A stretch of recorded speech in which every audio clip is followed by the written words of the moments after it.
கர்த்தருடைய பரிசுத்த நாமத்துக்கு மகிமை உண்டாகட்டும். வேதத்தில் இயேசு 3 இடத்தில் கண்ணீர் விட்டார் என்று சொல்லப்பட்டிருக்கிறது. ஒன்று யோவான் எழுதின சுவிசேஷம் 11வது அதிகாரம் 35வது வசனத்தில் நாம் படிக்கும்போது இயேசு கண்ணீர் விட்டார்.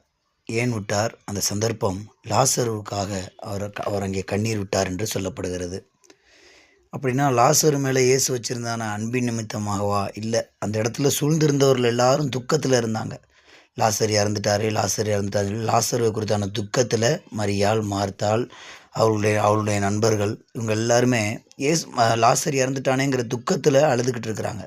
அப்போ இந்த இடத்துல இயேசு இவங்க மத்தியில் இருக்கும்போது ரோமர் 12வது அதிகாரம் 15வது வசனத்தின்படி அழுகிறவர்களோட சேர்ந்து அழுங்கள். அந்த வார்த்தையின்படி இயேசு இந்த இடத்துல அவர்களோடு சேரும் பொழுது அவருடைய துக்கத்தை அவர் ஷேர் பண்ணிக்கிட்டார். அவரும் அவர்களோடு கூட சேர்ந்து துக்கப்பட்டார். அவர்களுடைய எல்லா நெருக்கங்களிலும் அவர்களோடு நெருக்கப்பட்டார் என்று எழுதப்பட்டதான அந்த வார்த்தையின் பிரகாரமாகவும் அழுகிறவர்களோடு சேர்ந்து அழுங்கள் என்கிறதான அந்த வார்த்தையின் பிரகாரமாகவும் இயேசு அந்த இடத்துல கண்ணீர் விட்டார். கர்த்தருக்கு ஸ்தோத்திரம். அப்போ இயேசுனுடைய இந்த முதலாவது கண்ணீர் என்று சொல்லுகிறது, அது நாம் மற்றவருடைய துக்கத்தில் நாம் அதை ஷேர் பண்ண வேண்டும். அதாவது துக்கத்தை மற்றவங்கக்கிட்ட ஷேர் பண்ணக்கூடாது, அவங்களுடைய துக்கத்தில் நாம் பங்கெடுக்க வேண்டும்.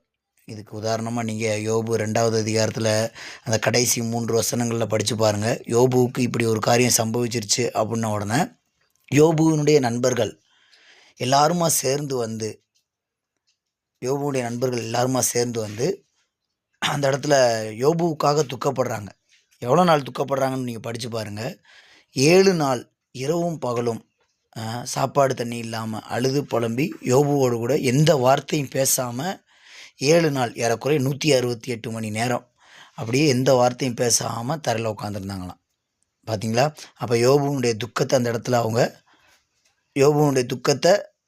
துக்கத்தில் அவங்களும் சேர்ந்து பகிர்ந்து கொண்டாங்க. அவங்களும் சேர்ந்து அந்த துக்கத்தை விசாரித்தாங்க. அப்போ இது நம்முடைய வாழ்க்கையில் இயேசு லாசருக்காக கண்ணீர் விட்டார் அப்படிங்கிறதான அந்த சத்தியம் நம்முடைய வாழ்க்கையில் நமக்கு சொல்லிக் கொடுக்கறது. மற்றவருடைய துக்கத்தில் அவங்களோட போய் சேர்ந்து அந்த துக்கத்தில் நாம் பங்கெடுத்து கொள்ள வேண்டும். அவங்க துக்கத்தில் இருக்கிற நேரத்தில் போயிட்டு அந்த இடத்துல பெரும்பாலும் பார்த்திங்கனாலே இந்த கிறிஸ்தவர்கள் எல்லாருமே ஒரு மரணம் நடந்திருக்குது அப்படின்னா, நான் பார்த்த வரைக்கும் சொல்கிறேன், ஒரு மரணம் நடந்திருக்குது அப்படின்னா அந்த இடத்துல இவங்க எல்லாருமா சேர்ந்து உட்காந்துட்டு, டீ இல்லையா, டீ போட்டு கொடுங்க, டிஃபன் இல்லையா, காலைல டிஃபன் கொண்டு வாங்க, இப்படி சொல்லி பேசுகிறவங்க தான் அதிகமாக இருப்பாங்க. அப்புறம் நான் அந்த துக்க வீட்டுக்கு வந்தேன், என்னை யாருமே உள்ளே வாங்கன்னு சொல்லி கூப்பிடலை, என்னை விசாரிக்கலை. அது துக்க வீட்டில் இருக்கிறவங்க தான் நம்ம போய் விசாரிக்கணும். அவங்க நம்மளை விசாரிப்பாங்களா? இதுபோல் சில மதியீனமான காரியங்கள்லாம் இருக்குது.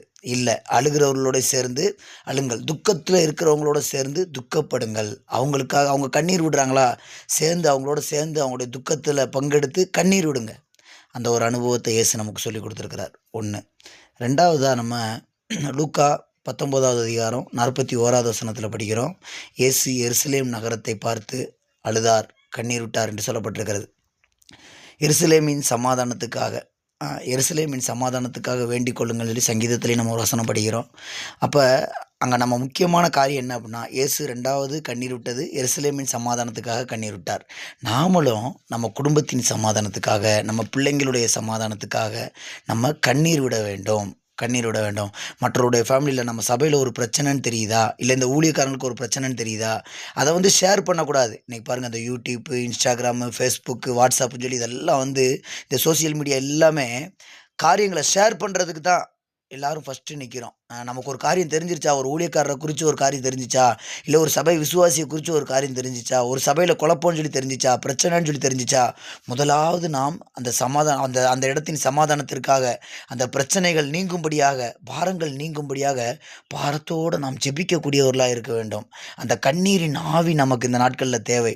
இயேசு எருசலேம் நகரத்தை பார்த்து எருசலேமின் சமாதானத்துக்காக இயேசு அழுதார், இயேசு கண்ணீர் விட்டார். இந்த நாட்களில் நாமும் அப்படிப்பட்டதான ஒரு அனுபவம், அதாவது மற்றவங்களுடைய குடும்ப பிரச்சனையை பார்க்கும்போது இல்லை நம்ம குடும்பத்தில் பிரச்சனையை பார்க்கும்போது நாம் அழுகிறவர்களாக இருக்க வேண்டும். தேவ சமூகத்தில் நாம் கண்ணீர் விடுகிறவர்களாக இருக்க வேண்டும். ஐயோ என் பிரச்சனை இப்படி இருக்குதே, நான் எங்கே போவேன், அப்படி இல்லை கண்ணீர் விடுறது. ஆண்டவரே இந்த பிரச்சனையிலேருந்து விடுதலையாக்க உம்மால் முடியும் ஆண்டவரே, உம்மால் கூடும் ஆண்டவரே என்று சொல்லி நாம் கண்ணீர் விடுகிறவர்களாய் காணப்பட வேண்டும். சபையில் பிரச்சனையாக இருக்கும்போது சரி, உங்கள் சொந்தக்காரங்க மத்தியில் பிரச்சனை இருக்கும்போதும் சரி, வேலைகளில் பிரச்சனை இருக்கும்போதும் சரி, நீங்கள் என்ன செய்யக்கூடாது, இங்கே இப்படி ஆயிடுச்சு அந்த கேள்விப்பட்டீங்களா அப்படின்னு சொல்லி ஒரு 10 பேருக்கு நீங்கள் மெசேஜ் அனுப்பக்கூடாது. அதை பாரமாக எடுத்து நாம் ஜெபிக்க வேண்டும். இந்த நாட்களில் கர்த்தர் அப்படிப்பட்டதான ஒரு கண்ணீரின் ஆவியை இந்த நாட்களில் நமக்கு கொடுக்க வேண்டும். இது இயேசுவினுடைய 2வது கண்ணீரின் இயேசு 2வது கண்ணீர் விட்டது நமக்கு இப்படிப்பட்டதான ஒரு காரியத்தை, சத்தியத்தை நமக்கு சொல்லிக் கொடுக்கிறது. 3வதாக எபிரேயர் 5வது அதிகாரம் 7வது வசனத்தில் இயேசு மாம்சத்தில் இருந்த நாட்களில் பலத்த சத்தத்தோடும் கண்ணீரோடும் வேண்டுதல் பண்ணினார். தம்மை மரணத்திலிருந்து விடுதலையாக்க வல்லமையுள்ளவரை நோக்கி வேண்டுதல் பண்ணினார். அவருடைய பயபக்தி நிமித்தம் அது கேட்கப்பட்டது அப்படின்னு சொல்லி நம்ம படிக்கிறோம். எபிரேயர் 5வது அதிகாரம் 7வது வசனத்தில் படிக்கிறோம். அப்போ 3வதாக இயேசு கெத்செமனே தோட்டத்தில் கண்ணீர் விட்டார். எதுக்காக விட்டார்? ஏன் விட்டார்? இயேசு கெத்செமனே தோட்டத்தில் கண்ணீரோட காரணம் என்ன? இயேசு தம்முடைய ஆத்தும மரணத்திலிருந்து தம்மை தப்புவிப்பதற்காக பிதாவை நோக்கி அவர் கதறினார்.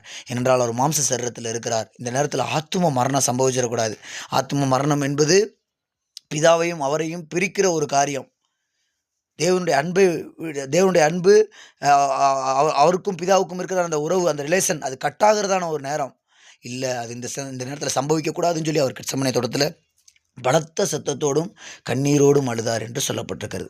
கர்த்தருக்கு ஸ்தோத்திரம். அப்போ நமக்கும் கூட பாருங்கள், இந்த நாட்களில் ஆத்தும மரணம் எனக்குள்ள உண்டாயிடக்கூடாது ஆண்டவரே. அதனால தான் பாருங்கள், இயேசு அப்படி கெத்செமனே தோட்டத்தில் அழுததுக்கு பிற்பாடு 2 நாள் கழித்து அவர் சிலுவையை எடுத்துகிட்டு சுமந்துட்டு போய்கிட்டு இருக்கிறார் கொல்கதா மலைக்கு.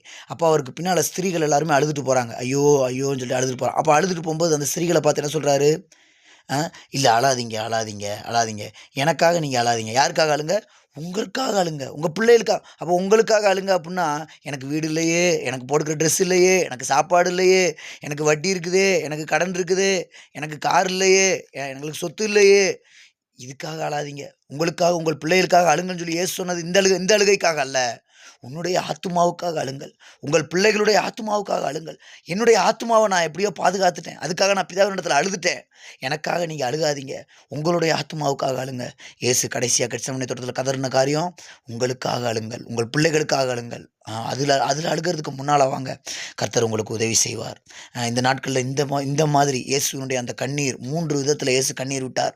ஒன்று லாசருவுக்காக அவர் கண்ணீர் விட்டார், அது மற்றவருடைய துக்கத்தில் நாம் அவர் பங்கெடுத்துக் கொள்கிறதை காட்டுகிறது. 2வதாக பாருங்கள், இயேசு எருசலேமின் சமாதானத்துக்காக கண்ணீர் விட்டார். நாமும் மற்றவருடைய சமாதானத்துக்கு, மற்ற இடங்களில் பிரச்சனைகள், குழப்பங்கள், போராட்டங்கள்னு சொல்லி கேள்விப்படும் பொழுதே அந்த காரியத்தை மற்றவங்களுக்கு ஷேர் பண்ணி அதில் சந்தோஷப்படாமல் அந்த காரியத்தை மனதில் பாரமாக வச்சு ஜெபிக்கிற ஒரு ஆட்களாய் நாம் காணப்பட வேண்டும்.